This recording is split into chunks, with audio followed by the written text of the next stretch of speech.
Welcome to the Questions from the Closet Season 3 recap. Season 3 is over, so we're going to talk about it.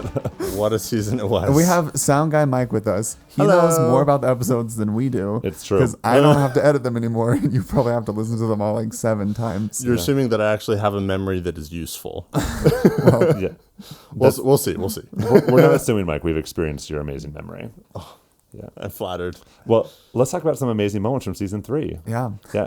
It's funny because I was like, was Season 3 even good? And then I just looked through and I was like, wow, it was really that was a great good. episode. I know, there were a I'm few like, that I forgot about this one, and it's rocking. Yeah. So, Yeah. So, Mike, you've been here listening to all the episodes as we record them, then editing them. What's an episode or two that has really stood out to you? so many of them. Honestly, I think one of my favorites is the one that we just finished recording with Megan Decker. What a baller. yeah, she's really amazing. Yeah, I mean, it's just there were so many things in there that I had like felt and thought before, but I just like never really knew how to express them. And she said it, yeah, so well. exactly. And I was like, that and that and that. Yeah, it's funny because the first time she was on, which I think was that Season 2? Yeah, Season 2. She was like one of the first episodes of Season 2. I feel like in this space there's so many times I start feeling overwhelmed and I'm just like, you know what?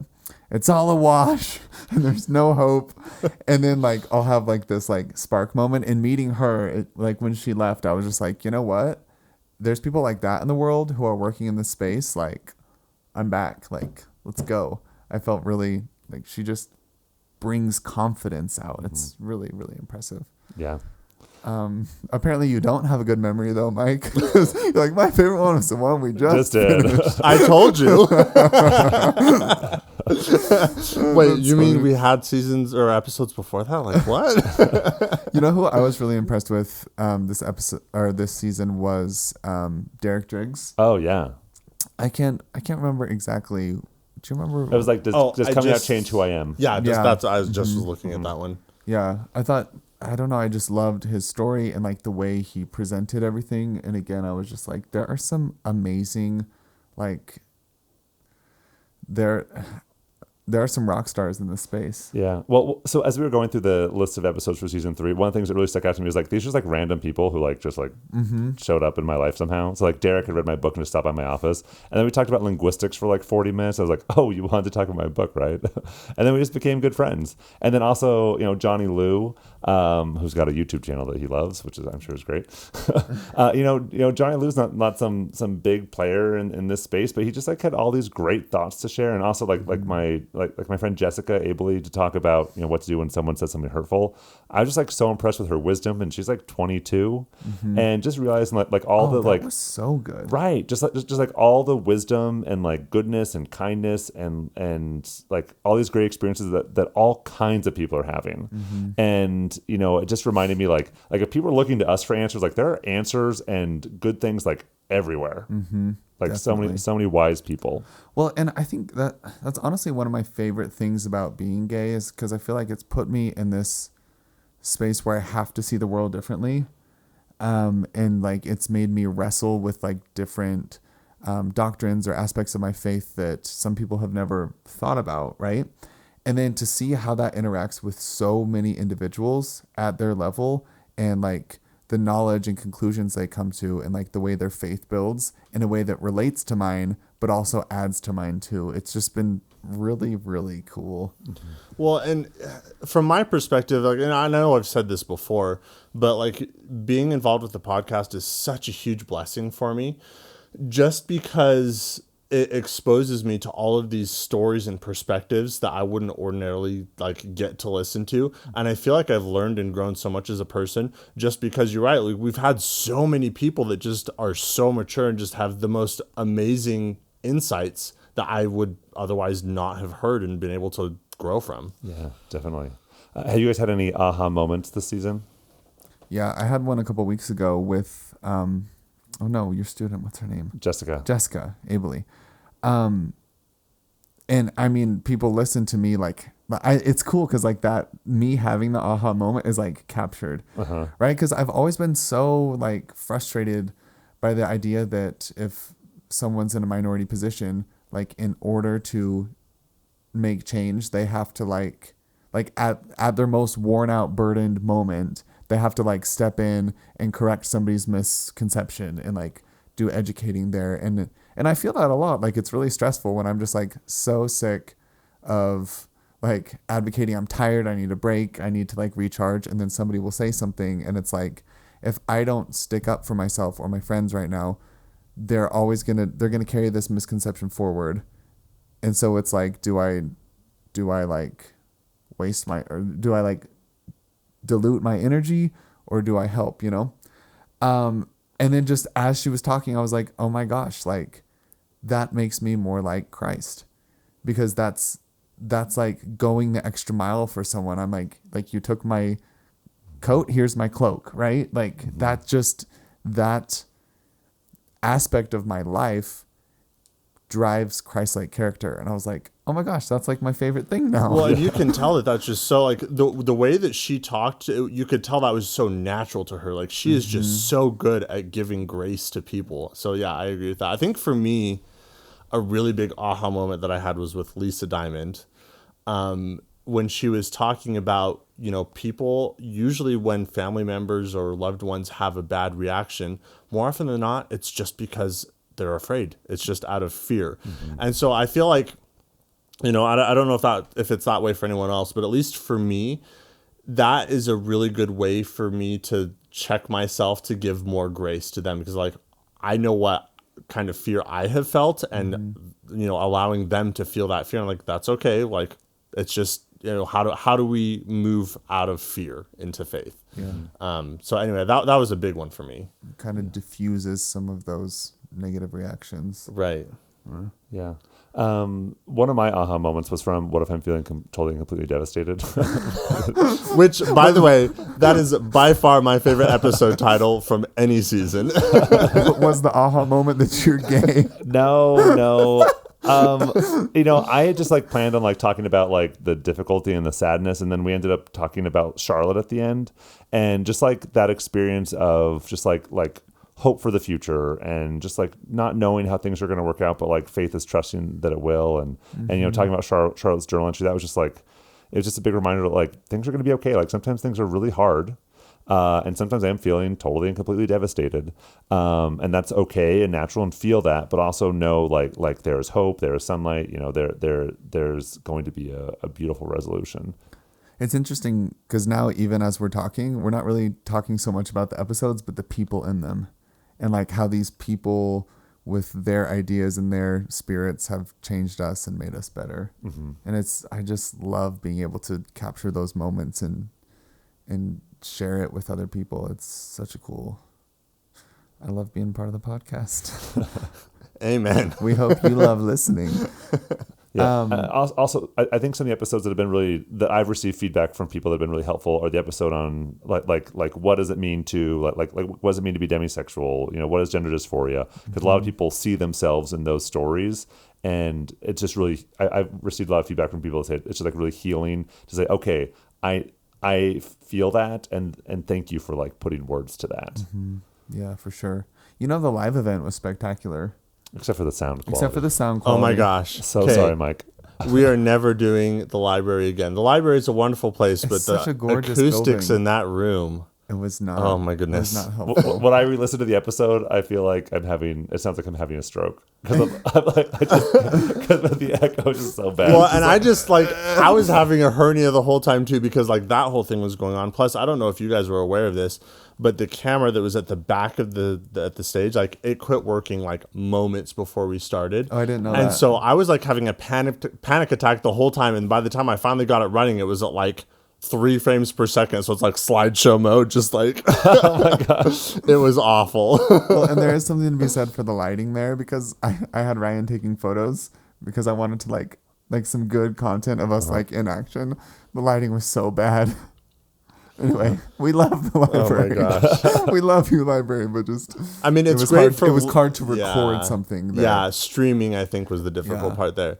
Okay, Speaking of beginning of the season, can we talk about that one episode we had to record 2 times? Yeah, we actually recorded 2 episodes 2 times. Yeah. Yeah. Wait, which one did we? The one with Laura Fuchs and the one with Johnny Lou. Oh, that's right. I thought it Yeah. was just Johnny, but you're right. We did both of them. Yeah. Because we're like, you were like, actually filming wasn't that hard, so we should just film all the episodes. Yeah. So. And then it turns out, I still have a lot that I want to improve on that. New cameras for next season. Well, and see, all of that was my fault. Yeah, tell us about the season 1 opener, Charlie. The season 1 opener was really scary, and it turned into a really beautiful thing. But it just, I don't know, the other 2 episodes didn't make sense, and we were just like, let's just redo these now, because... Oh, yeah, because Johnny's episode didn't age well, because we'd recorded it before, Yeah. but it hadn't been released. Yeah. I actually edited the whole first, run through of it, and I was just sitting there like, this... No, Yeah. no. I listened to it and I was like, no, a lot of this needs to change now with context. And you even sent us like a part like, this does not sound good. Yeah, I literally texted just a little clip. This did not age well. Yeah. But actually, I think the season opener was like a game changer for a lot of people. And I just feel like a lot of times like my story is used to help other people, which I think is good, but it's always a scary, and it was a really vulnerable thing for me to talk about falling in love and my relationship and all of the complexities that were going behind that. And then adding on to just like some of the most like scariest, courageous moments of my life that I then was like putting on a platter for everyone to dissect. And I didn't really know what response would be to that. And was kind of like hesitant and really, really nervous that whole week, but it was just something that I felt like I had to be honest about, and a relatable story that a lot of people have been in and haven't had the reach or the opportunity to share what that's like. And so I was like pretty much ready to be canceled because I feel like... Did you not get canceled? No. Oh, I got canceled by so many people. No, but like, yeah, but I feel like those people would cancel you anyway. Yeah, they'd already canceled. Like we're already, but they did it meaner. Well, than people are mean, and I know it's hard. I'm sorry, but it just seems like I was amazed at this middle ground that showed up. And like that weird thing that you said, like, I want to be a church you're part of, where you're like, I'll baptize you. And I'm like, I'm not, like, what? I'm not leaving the church. Like, but as you said that, like the result was like tens of thousands of people thinking, I want to be a part of a church that gay couples are part of. And to see them like take to social media and reach out to their family members and just like give that message, which is a message I'd never heard before. Like I've never heard someone vocally say like, I want gay people in my congregation because you make us better. And that was amazing. And I think because like, I guess I just feel blessed because I was able to be vulnerable. Yeah, it came with a lot of like horrible things and comments, but it also came with this wave of beauty, which I think is a wave of beauty that the world has never felt before, or at least not my world. You know, as we were recording that, you know, the Spirit often doesn't like say like actual words to me. It's just like I have like this feeling. The feeling was like, I want to be part of a church you're part of. And the way I was like thinking about that, I was like, well, if Charlie ever left, I'd want to help him come back. Yeah. And so that was like kind of how I put it into words, but we got to the message word. No, I think the message was beautiful. Yeah. Well, and it's so interesting because, you know, very rarely do you get like spiritual confirmation of like something that's happening in someone else's life.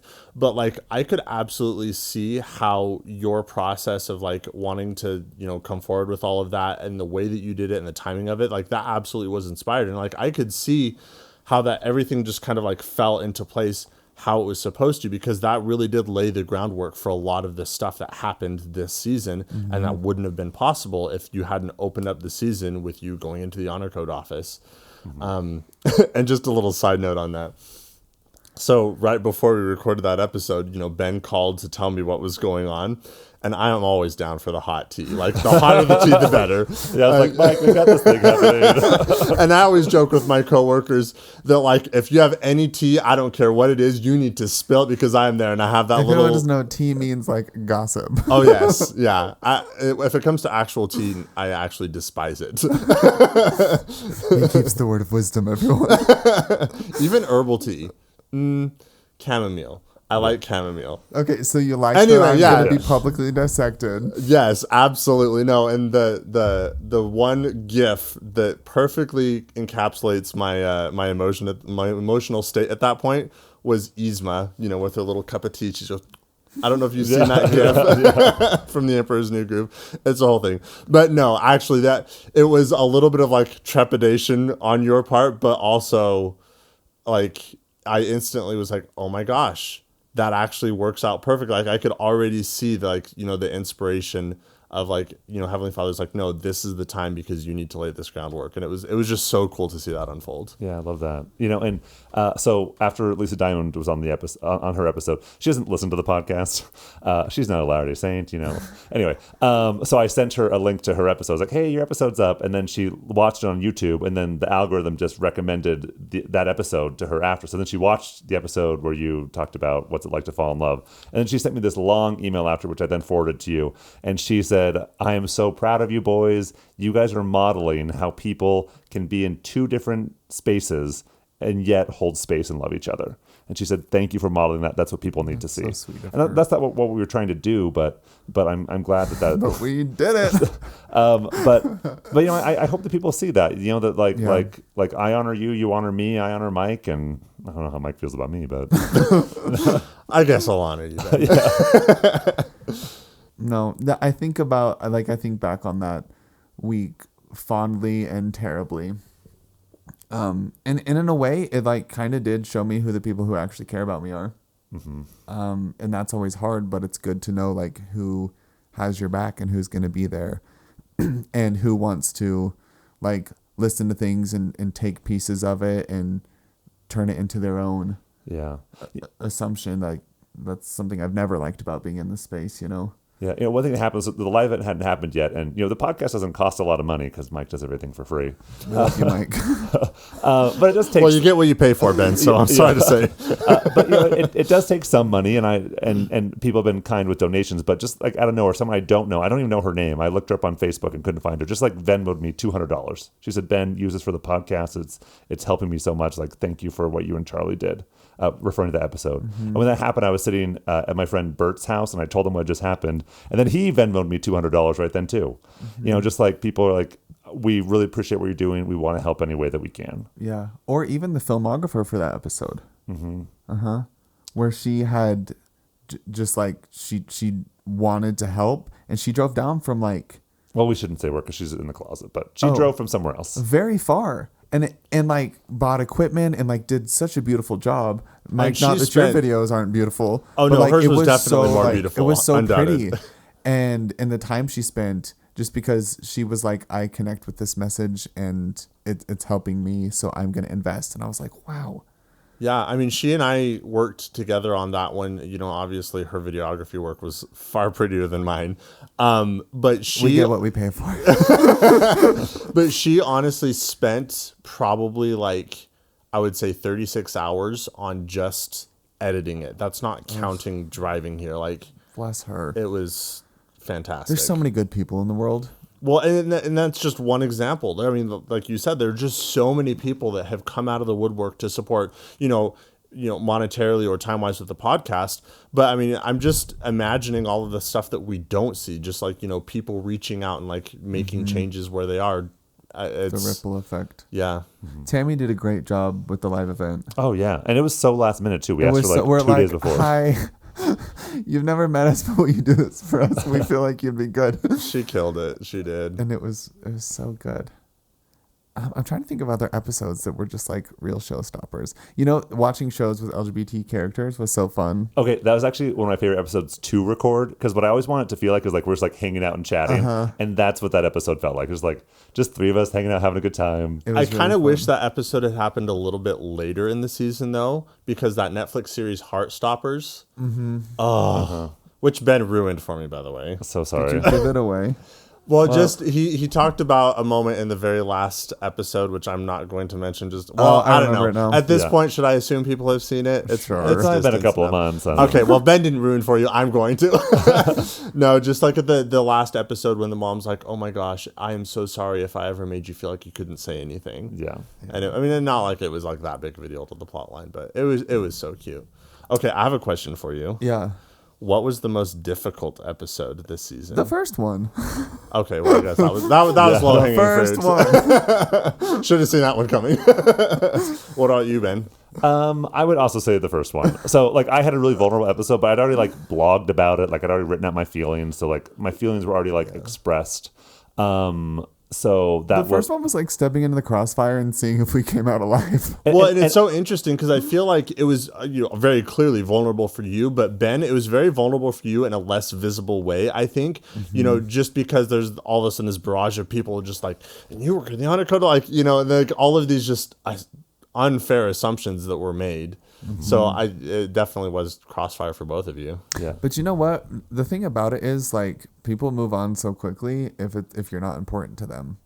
And like the people who were negative or gave pushback or shared thoughts that don't reflect what was actually in the content. I'm really like just so you know, if you're gonna have strong opinions about something, you should listen to it first. But I mean that all fell off very quickly, right? And the people who stick around are the ones who stick around. Yeah. Anyway, I don't know where that. Yeah. I guess I just keep coming back to that because like the loudest, most like intense noise of negative pushback is often from people who don't care a lick about you Yeah. and probably reflects what's going on in their own lives. So Well, I mean, and like you said, the vast majority of the reactions were just such So positive, yeah. supporting stuff. Yeah, and one of the episodes I think was really meaningful was when Dustin Lichty came on my to talk about gosh. conversion therapy, and that was like a very heavy talk episode. about vulnerable. But I was just so grateful that he was willing to share his story, just to kind of like shed some light on like what his experience was like, and just to talk about his journey and his experience like that. I thought that was like really brave of him, and there was something that you shared that was really vulnerable, and you called me, you're like, should we take that out? That was really vulnerable. I feel icky. I was like, no, leave it in. Like people need to understand like what young Charlie was experiencing. Yeah. Because that's what the young Charlies of today are experiencing too. Yeah. So I'm glad that The you were, young Charlies of today. How you guys doing? The Hopefully Charlie better Club. than I was. yeah. How about when we all matched matched shirts with Piper America? Oh, that was so fun. Oh my gosh, I really loved that. Oh, she's so darling. that was a fun episode. Yeah, so I had met Piper before, but didn't really know her, and that was like one of the first times we like super hung out, and she's a wonderful. Like we've become good friends. Well, and it's fun that we had like a world renowned fashion model on our podcast. And she's like so she does sweet. huge campaigns. But one thing I really enjoyed about that episode was just like the universality of the human experience. Because like even though like she's in a totally different realm than I am, like a lot of the experiences and like insecurities are there, and so there's just something about being a human that gives us shared experience, and it was really cool to see how that interplays in different situations and how the same principles of like faith, courage, like reaching out are healing in all situations. Yeah, it was really beautiful. She did such a good job, Honestly, and we all looked amazing. So you did. Hello. I was low key swooning behind the camera there. mostly at her, I'm sure. Iese in Hawaii. That was so fun. Should we give backstory to that? Yes.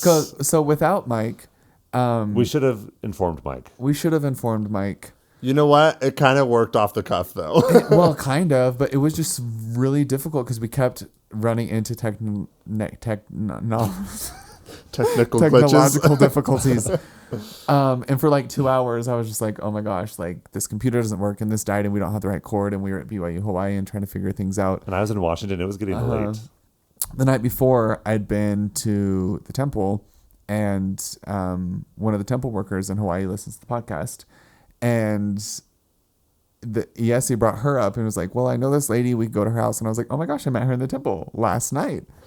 And it just worked out, and we were able to find a place to record, and she had like a computer and the right cables that worked just out of luck. I didn't even know that part of the story. This is my first time hearing that. Yeah, it was really amazing, and that episode was beautiful. I liked how I feel like there's a lot of things that are said and shared, kind of like what you were talking about with Megan, where like it's putting to words things that I feel but don't know how to say, which is incredible.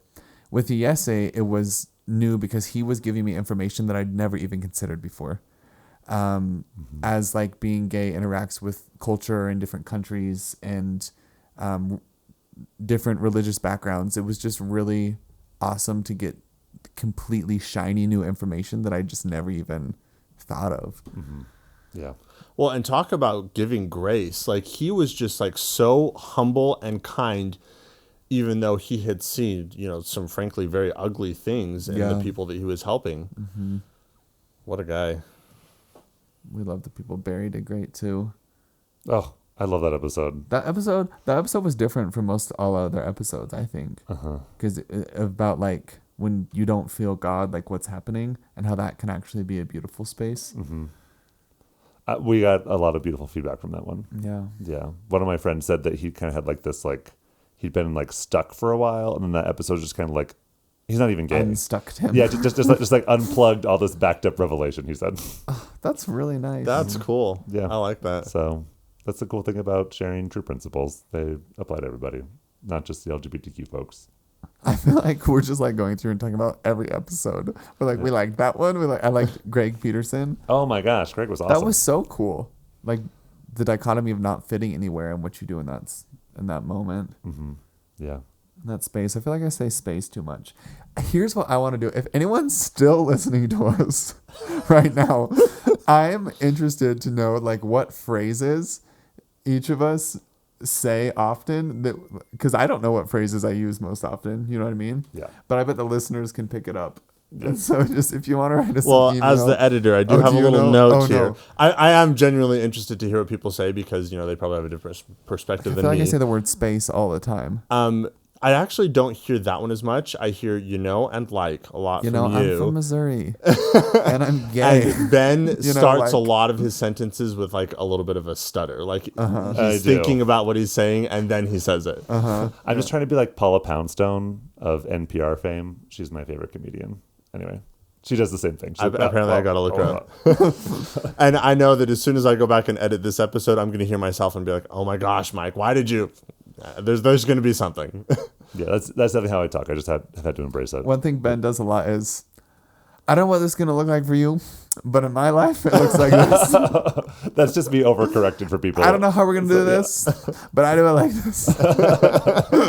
Hey, I'm here for it. I appreciate it. Okay, but let's talk about next season a little bit. Okay. Yeah. Okay. What are our plans? Well, I've talked to some people that have already agreed to record, so I'm looking forward to that. We're planning on starting with a live event again. Yes. Are we actually going to start with the live event this time, or is it going to be There's episode no 3 more this secrets. time? There's no more secrets. Yeah, we have no more secrets. That's all out. Well, it's actually, speaking of inspired, the live event actually was supposed to be the season opener, but then it got pushed back because of COVID concerns. Yeah.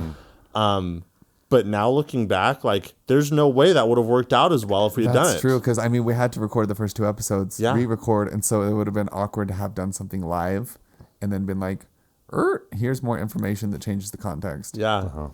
So That's weird, a good but point. it worked. I never thought about that.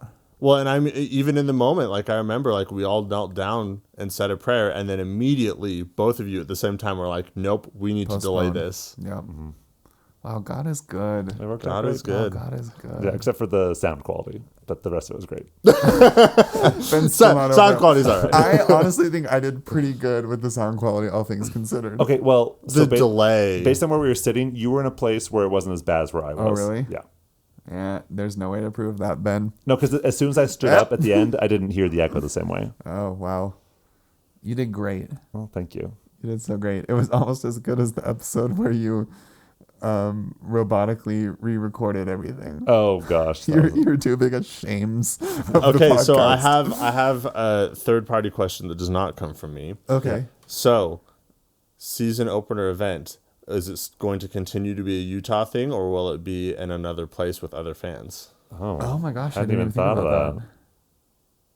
I guess we could go to Arizona. Arizona. Yeah. Where else would we go? Tucson. Yeah. I mean, you are wearing the shirt. I didn't think about that. That's actually not a bad idea, but we'll have to consider Well, it. we had people from different states that came to the live event. They just were like migrated from across the U.S. I guess we'd have to find a place where there's like a lot of people in that other place. I'm sure there's a lot in Arizona and the neighboring states. I'm sure we. I think the next one will probably be in Utah. It's weird to me that it's grown that much. We've been looking into some other venues, so Yeah. Just as long as it's not the library. Oh my gosh. I love the library. It's wonderful, but just not for streaming. Yeah, I'm excited. Yeah. I mean, I don't know if we've brainstormed that much for season 3. I think I personally need a hiatus. I need a sabbatical. I've been doing a lot of advocacy work and I'm working on some different projects that will be announced soon. And so it's just been a lot for me lately. I'm excited to kind of take some space back from this and give it to other things and kind of recoup. yeah. We both have like really busy Julys, so Yeah. Well, and on the With our technical side, vacations. yeah. What was that? on a technical side, I am going to be doing a lot of upgrades, new cameras, new computer gear, stuff like that for next season. So Nice.